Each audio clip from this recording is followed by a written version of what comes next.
Hi everybody, thanks for joining me today.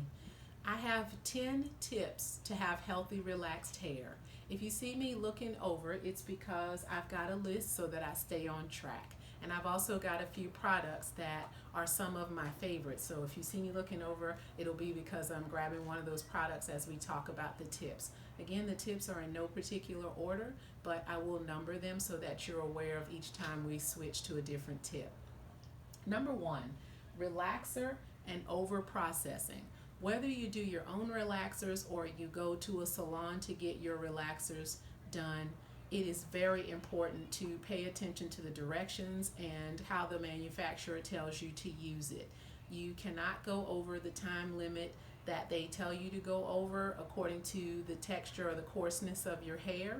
And also you want to stick to relaxing only the new growth. Remember, this hair that you see down here has already been previously relaxed, and so you don't need to get relaxer on it. And be very careful with overlapping. I've been in salons where the stylist has overlapped and I've ended up with over processed hair, and I've also done that at home myself. So exercise very great care when you are getting relaxer put into your hair or you're putting it into your hair. It is a chemical, it is a caustic chemical, and you really should exercise great caution when using it.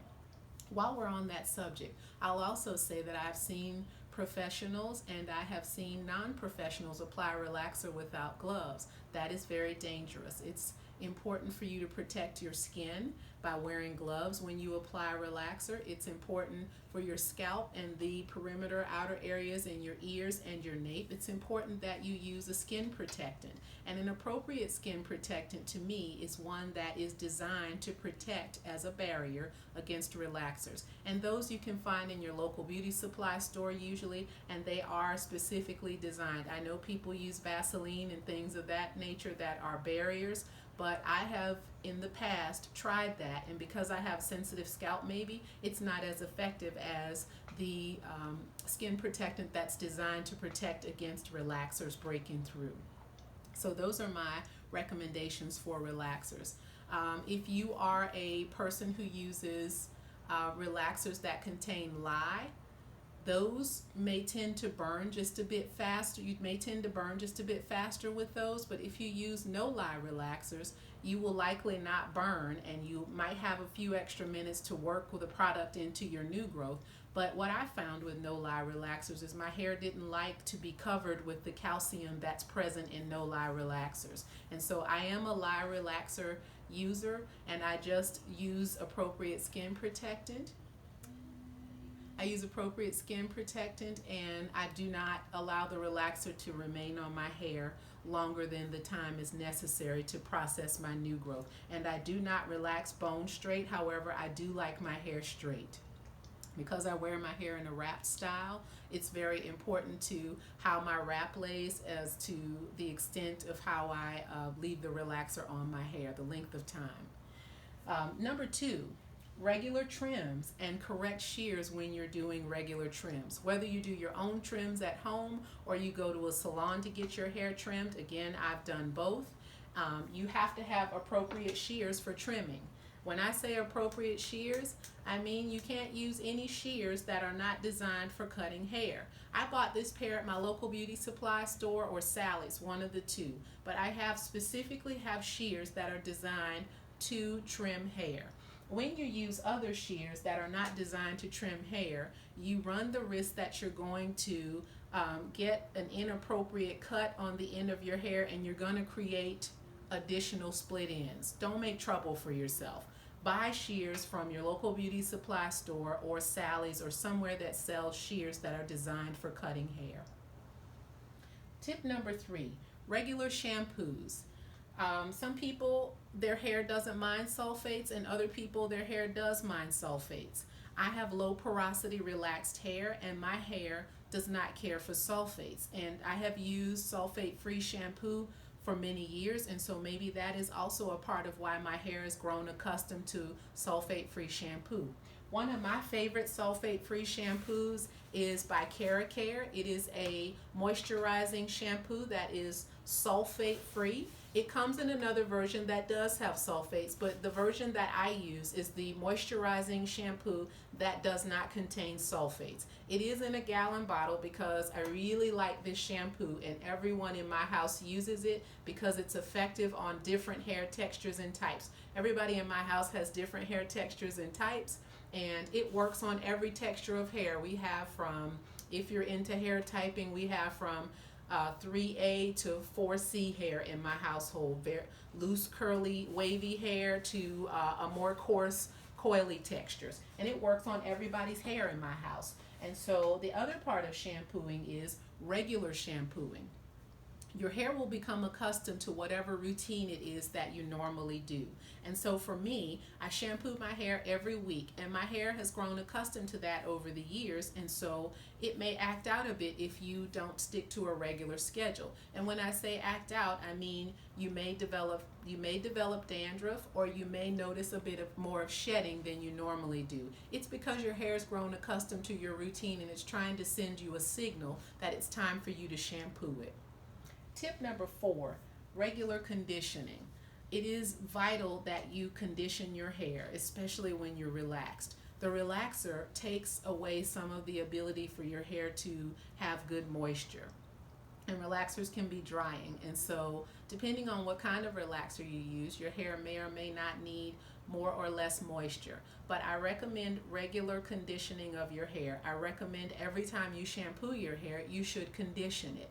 And I think regular deep conditioning is a good idea. Now, what makes it a deep conditioner? To me, what makes it a good deep conditioner is when you are able to apply a conditioner to your hair and leave it for the recommended amount of time, or the amount of time that works for your hair, and add oils to it, add natural oils to it, and allow it to sit and deeply penetrate your hair. I think using heat or steam is helpful with that, especially if you have low porosity hair like I do. So sometimes I steam my hair for about 20 minutes with the conditioner, or I'll sit under my dryer, my hooded dryer, and get that heat so that my hair shaft is able to open up and the conditioner is able to penetrate. One of my favorite conditioners to use is by Care also. It is called Care Humecto. You got it. It's in a tub because it's one that I really love and I use it all the time. Per the label instructions, it says that you leave it on for 30 minutes. That means this company's taken their time to do research to see what happens in the amount of time that they recommend you leave it on. And so it's recommended that 30 minutes is the amount of time that you leave that conditioner on. And so you have to just study your hair and figure out what your hair likes. And 30 minutes is a good length of time to leave this conditioner on your hair. And usually when I do put this conditioner, I add oils into it and sit under the steamer or under the dryer, or even if I just do my own natural body heat, I apply a plastic cap and go about my business during chores, doing my chores or whatever, so that I can generate a little bit of heat and that conditioner has time to penetrate my hair shaft. Tip number 5, water-based moisturizers. It's very important to moisturize your hair and keep it moisturized. And water-based moisturizers with good ingredients are important to your hair care regimen. So when I say good ingredients, I mean things like petroleum, petrolatum, mineral oil. Those things don't belong in your hair. They do not belong in your hair. And so you have to really watch the labels and the backs of products and just see what they're talking about is in their product, and recognize that we live in a time that there are things in the product sometimes that aren't really even listed on the label, or they're listed way down, as though they don't have very much of that in there. And so some of the products that I use that I trust and that my hair has responded well to are the Mizani 25 Miracle Milk and the Mizani Coconut Souffle Hair Dress. My hair likes those, and they contain good ingredients, and they don't contain petrolatum, petroleum, phthalates, or they don't contain mineral oil, and they're light.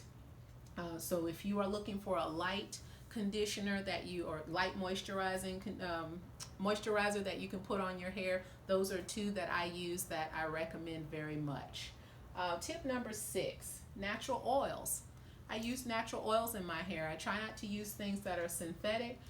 because my hair doesn't seem to respond well to it. And some of the natural oils that my hair likes very much is apricot oil, avocado oil, and also there are two that are already prepared with some natural oils in them that I like to use. One of them is by Care. It's called Care Essential Oil. It's got natural oils all mixed together in there already. And the Mazzani Supreme Oil, again, all natural oils mixed in here for you already. And when you are moisturizing your hair, it's important to take a few drops of oil and seal in the moisture that you took your time to put in.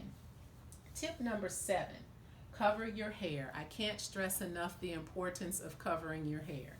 You can use several different things to protect your hair, and one of them is these little half wraps that you get in your local beauty supply. You can wrap your hair with that at night to cover it and protect it. But for me lately, the best thing I have found this very big satin scarf that I use to wrap my hair, and it more effectively protects my edges and my nape and the rest of my hair. And I've noticed a very big improvement since I've started covering my entire hair. Another thing I use is a satin pillowcase.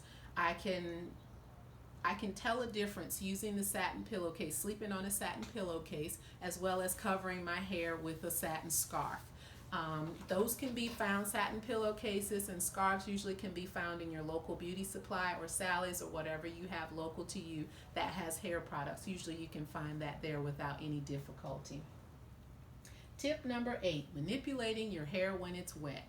Your hair is at its weakest when it's wet. Be very careful when you are manipulating your hair when it's wet. Use wide tooth combs or your fingers or your shower comb, whatever it is you have. Be very gentle with your hair and manipulate it very gently. Start from the bottom up, working towards the top so that as you encounter tangles, you can gently work them out. And either use your fingers or a wide tooth comb or your shower comb.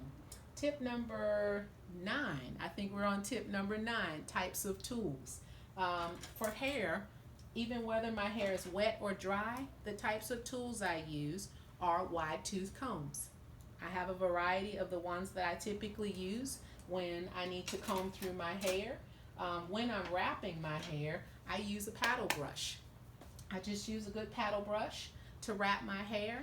I wear my hair wrapped every night. I wrap my hair every night, and I use a good paddle brush to wrap it. Found this in my local beauty supply. I also use a boar bristle brush. Boar bristle brush is good for tightening your wrap. If you just need to smooth it once you've got it wrapped, you can use that to tighten your wrap. Got that from my local beauty supply. Tip number 10, heat is not the enemy.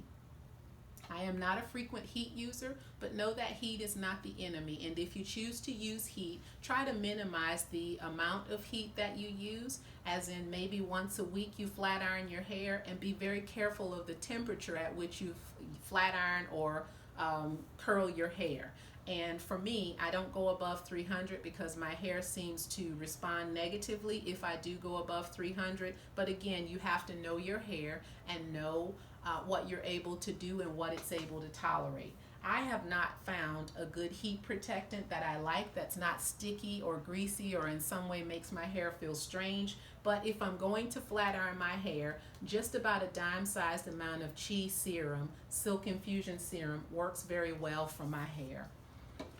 All right, and I've got a bonus tip for you. Protein treatments. If you have relaxed hair, you're aware that relaxers take out some of the protein that's naturally in your hair, and at some point you have to put it back. And so for me, every 4 to 6 weeks I do a protein treatment.